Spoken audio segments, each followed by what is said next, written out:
This is section 11.3, and it talks about rates of change. And so far, algebraically, you are probably used to thinking about a rate of change, and that's an average rate of change, like slope. And that's what this formula is. It says average rate of change, but you can think of slope. This is f of b minus f of a when you're talking about a function as x changes from a to b. So that would be a y minus a y over b minus a, which is the change in y over the change in x. That's just another way to write it. So if we did that, for this example, we have x squared plus 2x between x equals 1 and x equals 3. So here's our formula. So f of 3 minus f of 1 over 3 minus 1. Whenever you see f of something, it's telling you to plug it in. If you plug in 3 here, you get 9 plus 6, 15.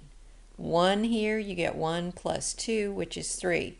15 minus 3 is 12, over 2 is 6.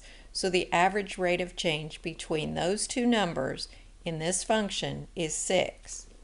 Same thing for this function, square root of x, between x equals 1 and 4.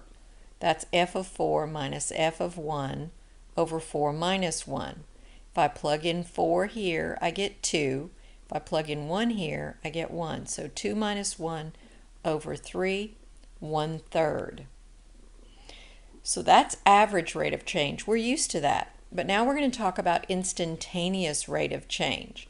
So we're not used to finding the rate of change when we have a curve. And so calculus is going to allow us to do that by using the idea of a limit. And so if we at x equals a, the limit as h approaches 0 of a plus h minus f of a all over h. And h is a change in your direction, your function. So let's think about how that would look. Here's what we would write. Find the instantaneous rate of change for s of t equals negative 4t squared minus 6 at t equals 2.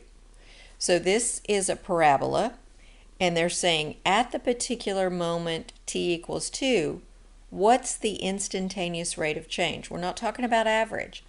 So the limit as h approaches 0, s of 2 plus h, because remember up here, a is 2, so 2 plus h minus s of 2, all over h as h goes to 0. I think I left out the h there.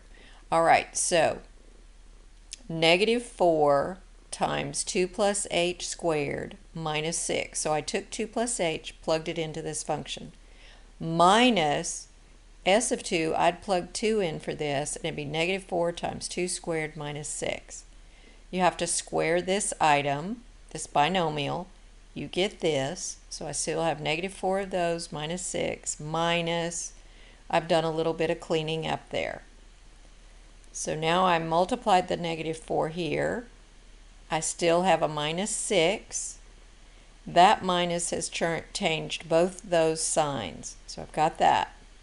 Now, when I combine all the things I can combine, I end up with negative 16h minus 4h squared over h.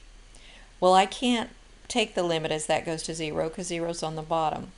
So what I want to do is factor the top. Take out h. That leaves me negative 16 minus 4h all over h. Those will cancel. So now I can take the limit of that. When I plug in 0 here, I end up with negative 16. So the instantaneous rate of change of that function at the moment t is equal to 2 is negative 16. You can do it that way, or on the calculator, and you would probably want to do it here.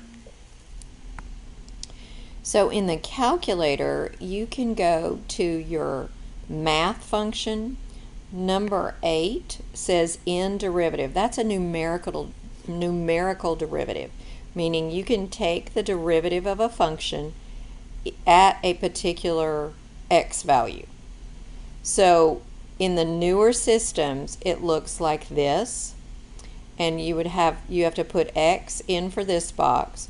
You put your function in this box. So it's saying take the derivative of this function at x equals 2. And we got negative 16. So because we're not really going very far into calculus, we're just kind of getting a taste of it. You might try the Math 8 idea there, but you need to have seen the other and understand a little bit about what is happening there. All right, let's look at our problems.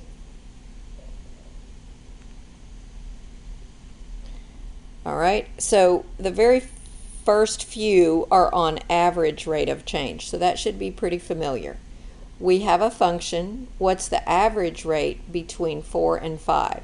So that's f of 5 minus f of 4 over 5 minus 4.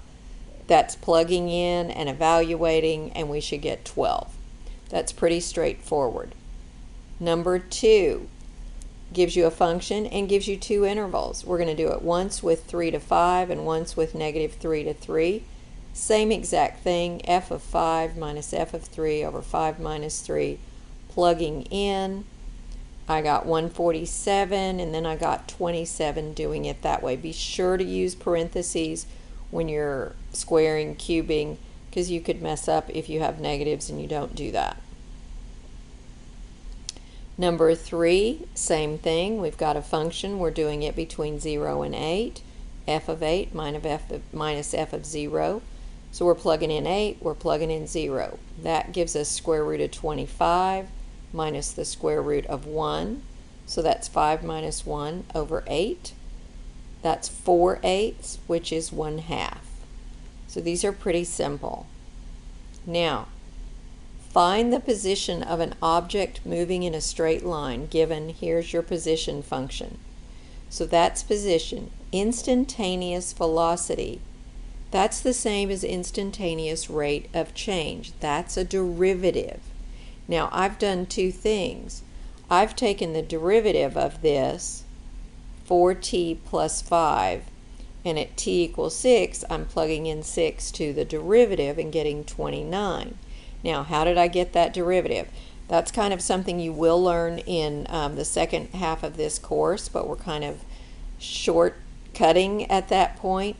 What I did, and the rule is that you take this 2t squared, you're going to multiply the exponent times the number here, so 2 times 2 is 4, and then you drop the exponent down 1, so that's 4t plus, that's a understood 1 there, and 1 times 5 is 5, but if t drops the exponent down, that's t to the 0, so it's gone, because that's just 1, and the derivative of a constant is 0. So we have 4t plus 5. Or you could do Math 8 and put in that function and at x equals 6, and you would get 29. So either way, you should be able to do that. All right, here's a position function, instantaneous velocity at t equals 8.